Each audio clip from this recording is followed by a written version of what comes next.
Assalamualaikum warahmatullahi wabarakatuh. Yang saya hormati Bapak Ibu guru pengajar dan juga anak-anakku siswa SMA. Perkenalkan, saya Endang Retnomurti Ningsih dari SMA Negeri 1 Jepon akan melakukan pengimbasan program guru belajar seri AKM Asesmen Kompetensi Minimum. Baik, pembicaraan kita awali dari asesmen nasional atau disingkat dengan AN. Perlu kita ketahui bahwa AN ini bukanlah pengganti dari UN, karena asesmen nasional tidak untuk melakukan pemeringkatan.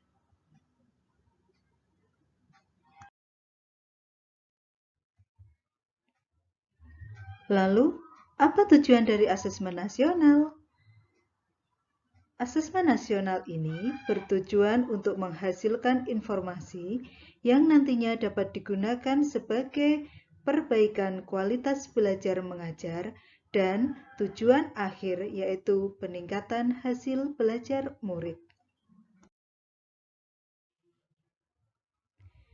Karena asesmen nasional ini berbeda dengan ujian nasional, maka instrumen dari asesmen nasional ini terdiri dari 3 hal, yaitu asesmen kompetensi minimum atau sering disebut dengan AKM, yang di dalamnya berupa kompetensi literasi dan numerasi, kemudian survei karakter dan survei lingkungan belajar.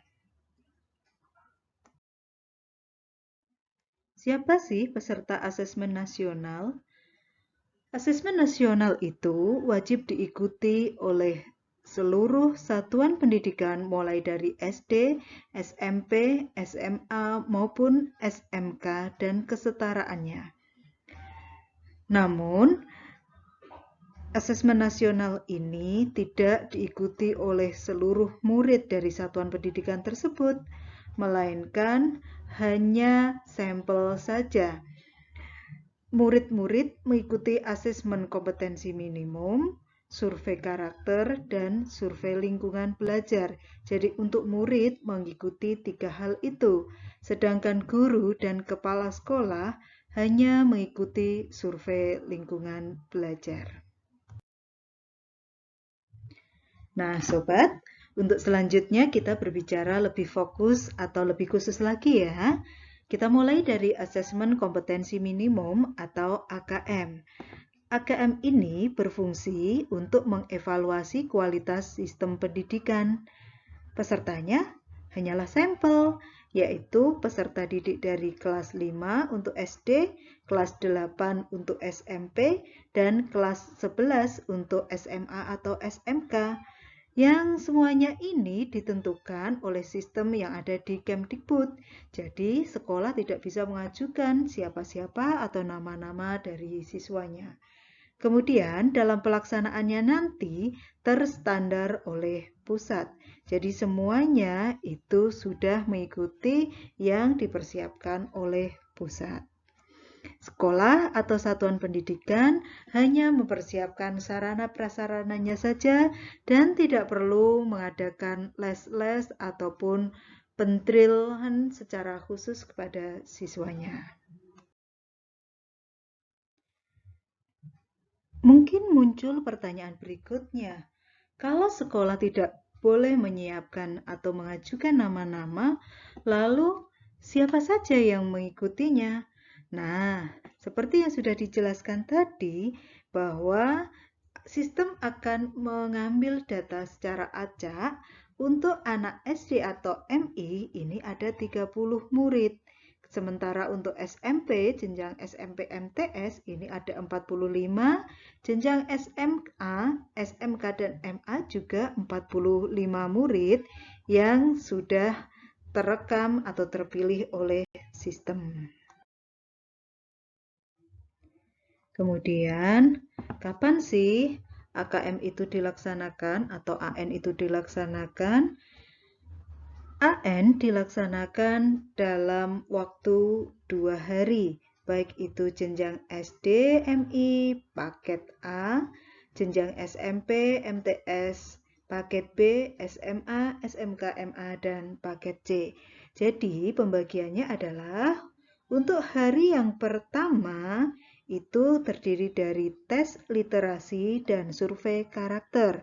Untuk SD dan sejenjangnya itu terdiri dari tes literasi 75 menit, survei karakter 20 menit. Sementara untuk yang SMP SMA itu terdiri dari tes literasi 90 menit dan survei karakter 30 menit. Kemudian di hari keduanya mereka juga harus mengikutinya yang terdiri dari tes numerasi 75 menit untuk SD dan survei lingkungan belajar 20 menit. Sementara untuk jenjang SMP, SMA, SMK ataupun MA dan paket C, paket B itu terdiri dari tes numerasi selama 90 menit dan survei lingkungan belajar selama 30 menit. Wow, makin penasaran kan waktu-waktu itu digunakan untuk mengerjakan soal yang berbentuk seperti apa sih? Nah, ini bentuk soalnya sedikit berbeda. Jadi terdiri dari pilihan ganda kompleks yang jawabannya lebih dari satu, kemudian menjodohkan isian singkat dan juga uraian. Jadi, untuk bentuk soalnya tidak hanya terdiri dari satu saja, melainkan bisa dari kelima bentuk ini. Gitu ya. Nah, sobat, itu tadi sedikit gambaran tentang AKM ya. Untuk AN yang kedua yaitu survei karakter. Survei karakter ini digunakan untuk mengetahui bagaimana sih profil dari murid-murid ini. Jadi ini merupakan gambaran dari asesmen di bidang sikap. Diharapkan para murid memiliki profil sebagai pelajar Pancasila yang di dalamnya bisa diukur dari kompetensi beriman dan bertakwa kepada Tuhan Yang Maha Esa dan berakhlak mulia, berkebinekaan global, bergotong royong, mandiri, bernalar kritis, dan memiliki sikap yang kreatif. Contoh soal dari survei karakter seperti ini ya. Ada ilustrasi tentang Fauzan yang diberikan tugas untuk mengumpulkan sumbangan dan membantu biaya perawatan teman sekelasnya yang sedang sakit. Pada waktu yang bersamaan, ibunya belum memiliki uang untuk membayar sewa rumah yang harus segera dibayar hari itu juga. Apa yang sebaiknya dilakukan oleh Fauzan? Maka di dalam pilihan jawabannya akan dipaparkan seperti ini, pernyataan-pernyataan ini. Para siswa diminta untuk menentukan mana yang sebaiknya dilakukan oleh Fauzan. Demikian juga soal yang kedua ini. Pak Tony adalah guru olahraga di SMP Merah Putih. Di sekolah tersebut hanya ada satu lapangan yang digunakan untuk olahraga bola voli dan basket.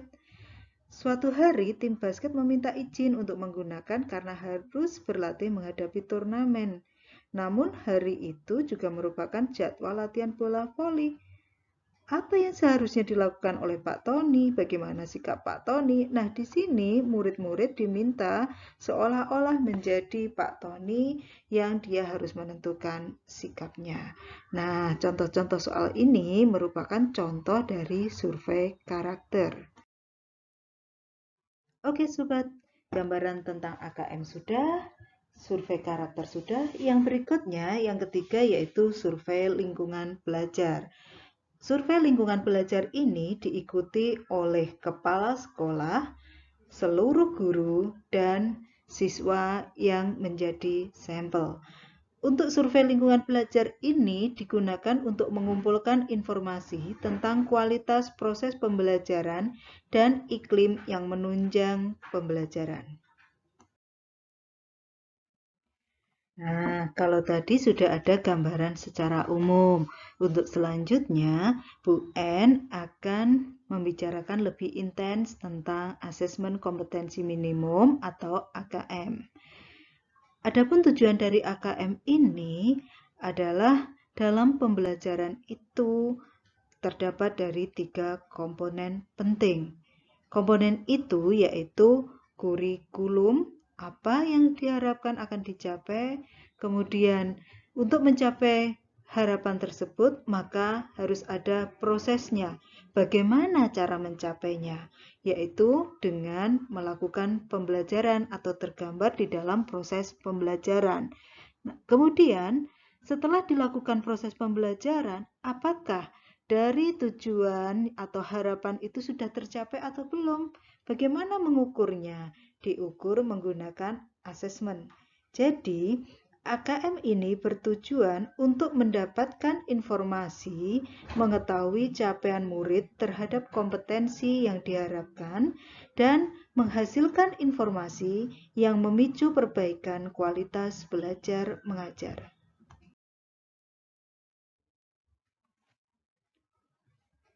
Komponen dari AKM itu sendiri terbagi menjadi 3 secara umum ya.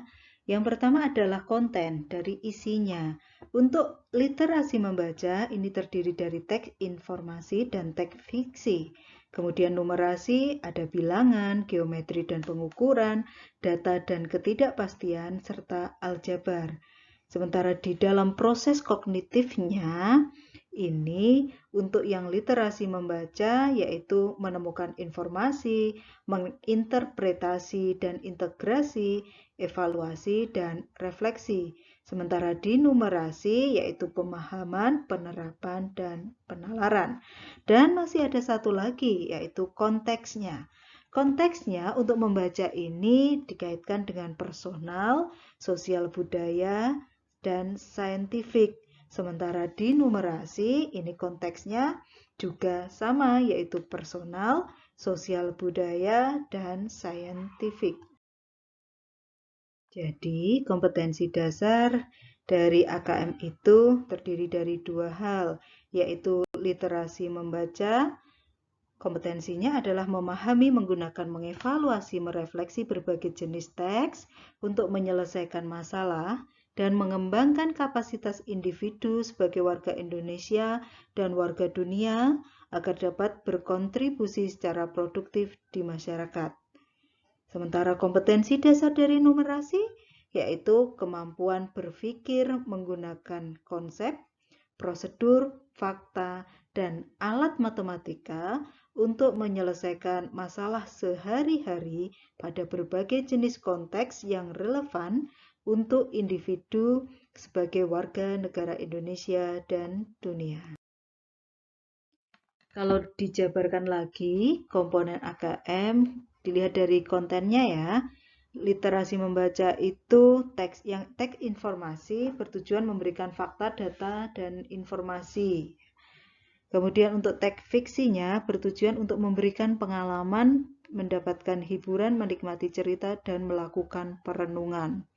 Sedangkan numerasinya, bilangan ini meliputi representasi, sifat urutan, operasi, beragam jenis bilangan. Pengukuran dan geometri ini yaitu mengenal bangun datar hingga menggunakan volume dan luas dalam kehidupan sehari-hari, juga menilai pemahaman peserta didik tentang pengukuran panjang, berat, waktu, volume, dan debit serta satuan luas menggunakan satuan baku. Kemudian untuk konten data dan ketidakpastian ini meliputi pemahaman, interpretasi, serta penyajian data maupun peluang. Lalu yang aljabar meliputi persamaan dan pertidaksamaan, relasi dan fungsi, termasuk pola bilangan, serta rasio dan proporsi. Kemudian, kalau dilihat dari proses kognitifnya, literasi membaca ini menemukan informasi, yaitu mencari, mengakses, serta menemukan informasi tersurat dari wacana. Lalu yang kedua, interpretasi dan integrasi ini yaitu memahami informasi tersurat maupun tersirat, memadukan interpretasi antar bagian teks untuk menghasilkan inferensi, dan yang ketiganya yaitu evaluasi dan refleksi ini menilai kredibilitas, kesesuaian maupun keterpercayaan teks serta mampu mengaitkan isi teks dengan hal lain di luar teks. Kemudian masih di proses kognitif untuk numerasi pemahamannya yaitu memahami fakta, prosedur, serta alat matematika. Penerapannya mampu menerapkan konsep matematika dalam situasi nyata dan bersifat rutin. Untuk penalarannya, bernalar dengan menggunakan konsep matematika untuk menyelesaikan masalah bersifat non-rutin. Itu untuk proses kognitif. Yang sekarang adalah konteksnya. Baik itu literasi membaca maupun numerasi, keduanya memiliki konteks yang sama, yaitu personal berkait dengan kepentingan diri sendiri secara pribadi, sosial budaya berkaitan dengan kepentingan antar individu, budaya, dan isu kemasyarakatan. Kemudian untuk saintifik berkaitan dengan isu aktivitas serta fakta ilmiah yang telah dilakukan maupun futuristik. Wow. Makin pusing ya? Apa sih AKM? Gimana sih bentuknya, soalnya? Aduh, nah semua itu bisa terjawab dengan kalian aktif untuk membuka ini nih di https pusmenjar.kemdikbud.go.id AKM ya. Silakan di sana kalian membukanya untuk memahami dan mempelajari seperti apa sih soal-soal AKM itu. Gimana? Sudah buka alamat link yang saya sampaikan tadi? Oh, belum ya? Oke, ini saya berikan sedikit gambaran saja untuk yang tingkat SMA, SMK, MA ya. Ini soal untuk yang kelas 11 untuk literasi membaca. Jadi di dalam soal AKM itu beda ya. Jadi ini seru. Ada warna-warni, ada gambar, dan juga ada pernyataan-pernyataan. Soal seperti inilah nanti soal-soal yang akan kalian hadapi ketika mengerjakan soal AKM. Jadi ada 3 gambar nih, kaum muda saat ini, kaum muda yang rela utang demi gaya hidup, sampai pada fakta atau mitos. Kemudian di soal itu juga disampaikan 5 tips keuangan untuk kamu. Nah, ini gambarannya ya. Nah, dari pernyataan atau gambar-gambar tadi, ilustrasi tadi, maka akan muncul soal bentuknya seperti ini. Jadi nomor 1 ini merupakan pernyataan. Kalian akan diminta untuk memberikan klik dari infografis tadi, klik pada pernyataan tersebut. Apakah ini termasuk fakta ataukah mitos pada kolom-kolom yang tersedia seperti menjodohkan ya ini ya. Semacam itulah. Kemudian untuk yang nomor 2, di sini karena ini gambarnya kotak, berarti ini merupakan pilihan ganda kompleks. Artinya jawabannya bisa lebih dari 1. Kemudian untuk nomor 3, ini merupakan soal uraian. Jadi seperti itu ya, murid diberikan arahan untuk bernalar tentang sudut pandang penulis pada contoh soal. Kemudian soal AKM ini mengukur kemampuan murid tidak hanya pada level memahami, namun juga merefleksi. Murid tidak hanya memahami teks, juga mampu merefleksi pengalamannya yang di luar dari teks itu. Seperti itu ya gambaran singkatnya. Kemudian bagaimana dengan soal yang numerasi? Ini sebagai contohnya. Ditampilkan tabel dari pendapatan penduduk per tahun. Kemudian dari tabel itu ditampilkan pula diagram batang.